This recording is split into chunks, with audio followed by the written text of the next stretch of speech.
So more news on the global M&A front. Shire Pharmaceuticals has been given another offer from AbbVie, formerly known as Abbott. They've upped their ante to how much a share? 51 pounds. So it's about 11% premium from the other. The interesting thing is that the shares are actually down because the acquirer, AbbVie stock, is actually down as well. So it has to have a big chunk of Which is kind of interesting because what we've been seeing, of course, is that shareholders have been, basically rooting for M&A deals, and they've been bidding up the shares of the buyers. And they did, of course, in the first instance, not least because this was an inversion, wasn't it? Yeah, the deal is predicated on AbbVie reducing its tax rate about in half, from about 22% down to like 13, 12%. Big tax savings. It's like about $500 million or so so it's a real saving. To do that, they have to give a certain amount of it in equity. They have to give at least 20% equity. The new deal is 24% equity. So in other words, Shire shareholders will own 24% of the combined company. But it's interesting. What we're seeing is the edge of so investors though are saying, hold on, you're paying too much.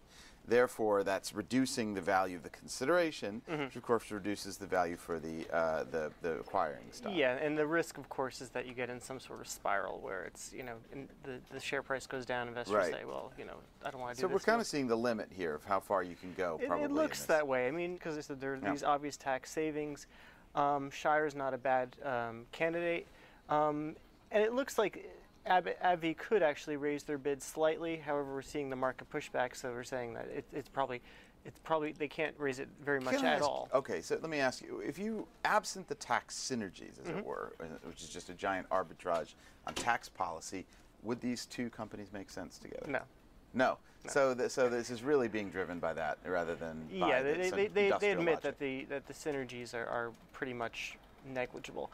AbbVie does need some sort of deal because almost all of their sales come from one drug.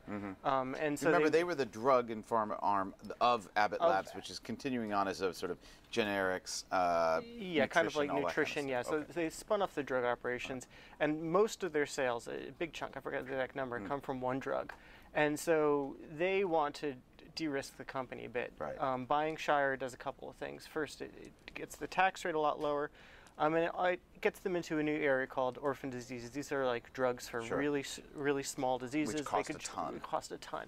It's a good growth area, so that's probably why they're doing it. It's not a natural deal. It's not as if they're saying these companies are very similar. We can put them together and get a lot of cost savings. It's more about diversification. Fusing an industrial plan on a financial engineering play. Yeah. Interesting. All right, thanks, Rob. We'll be back with more breaking news tomorrow.